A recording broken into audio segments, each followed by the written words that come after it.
Can't go outside. Can't go outside, boy. Oh, hey. You're listening to a Goddamn, Real Bum goddamn. exclusive. Hey, shining like a wristwatch. Your shoes are 700. I fucked it in flip flops. Baby girl, don't waste my time. You know I take top. Damn, you know I take top. Hey, not Shaquille O'Neal, but I'm on big blocks. Hey, no, I never serve a rock. But that molly. One approach I would do is really making people feel like that I could get them an outlet where they can really feel like they can come talk to me, feel me, touch me, you know what I'm saying? And really get out here leading by example and try to bring back a lot of the programs that I had coming up, after school programs, summer camp, but they took away a lot of the funding. So for me to be able to do a lot of things that I want to do, I would have to have some people behind me that kind of got some clout in that field, or at least to be able to pull some strings that I can't pull. But I'd do anything that I could, you know, try to put out a positive image, positive message, you know, not trying to be out here talking for the community, but in my raps, talking about shooting guns or fuck bitches, you know what I'm saying, shit like that. At least not black women. I'll never make a black woman look bad in anything that I promote. And I never have thus far. Oh, you don't hear a lot of young rappers saying that. You don't hear that a lot. So, you know what I'm saying, with a lot of the things going on in the industry, what are you looking to change in the industry? Motherfuckers ain't real no more. They not authentic, not original. People don't want to be themselves. They're afraid of that. Everybody want to latch on to a wave that a lot of it is not permanent. It's just temporary. And I want to bring back a lot of the competition aspect and masculinity to the rap game. You know what I'm saying? Like, to each his own, and if you like it, I love it. But some of that shit, man, they gotta stop preaching to the kids what they don't need to be preaching to them. You know How you what feel I'm about the choker chains? I feel like, man, leave that shit to dogs and females. You know what I'm saying? Like, and I ain't trying to correlate no bitch type shit with that, but choker chains is for really for animals. Right. You know what I'm saying? But you know, they got the mail, the mail bags, the Merces. They got that shit. I don't. But that's some whole other shit, because they might have it, but people gotta pay attention. Like, just because it's in the store don't mean that it's marketed to you. They make what they make for reasons. That could be to that community. You know what I'm saying? But people want to stand out so bad that it's like some people that's trying to stand out so bad, they don't realize they already stand out already. Right, exactly. So they compromising who they are as a person just for some likes. A lot of it ain't even for no bread. And even if it was for some bread, it still don't make it right at the end of the day. You can't even pay me to wear no choker.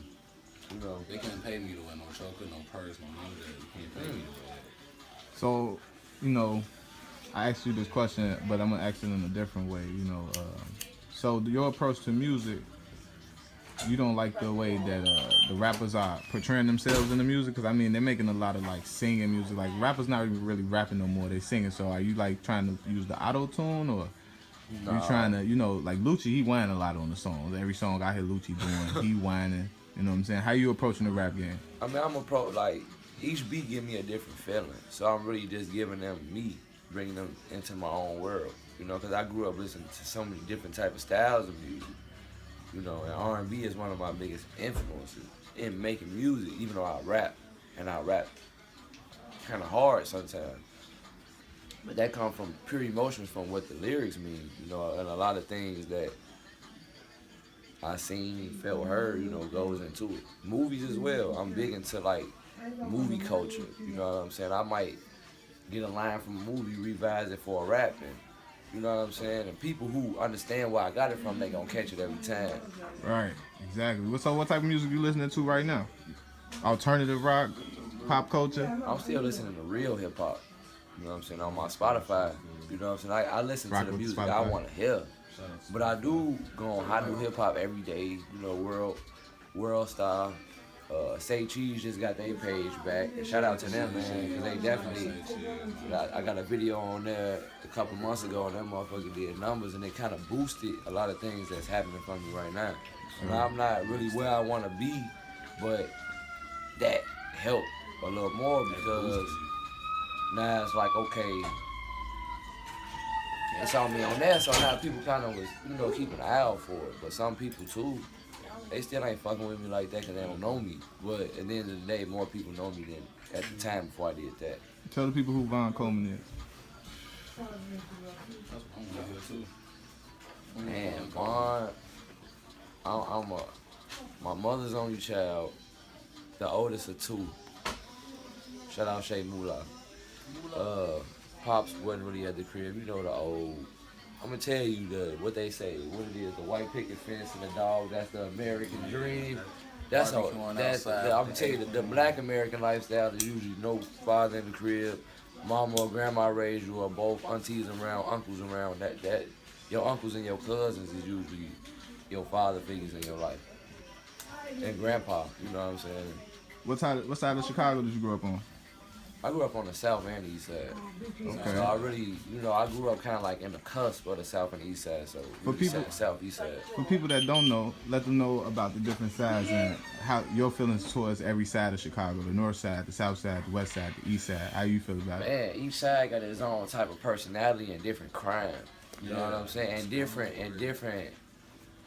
hustles. People. Like how, like, you know, drugs are in Chicago, but every drug don't thrive on every side of the city. You know what I'm saying?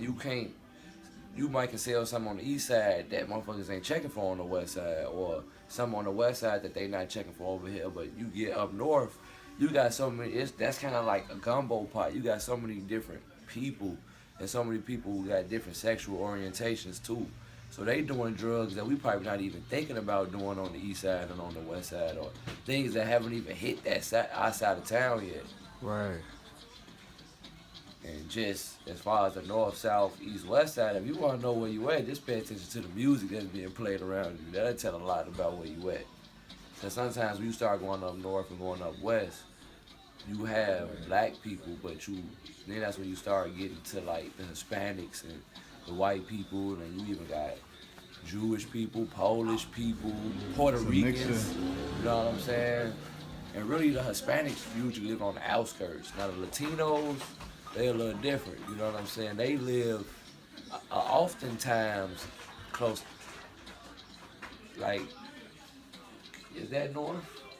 What's Clemente? What that's northwest? See, I don't even go west, that way. north side or something like I that? don't even go that way. They more so by like, can't really explain. They kind of like in the middle, I guess. Right. You know, they kind of close to E-ways. You can say it like that. Like Puerto Ricans, they're kind of close to the expressway. So you The think Mexicans live most on of the the outskirts. areas of Chicago are basically gentrified, where they have like, you know, the black people in this area, Mexicans in this area, white people in this area, Polish, Hispanics. Oh yeah, Chicago is the most segregated city in the world. It's the most segregated major city. You know what I'm saying? So it's definitely like that, and that's why it's such a divide. Even though Chicago, you know what, I can't even say how Chicago was back in the day. I wasn't alive. You know what I'm saying? But Chicago always been it. You know, we've been through our different steps. Right. You know what I'm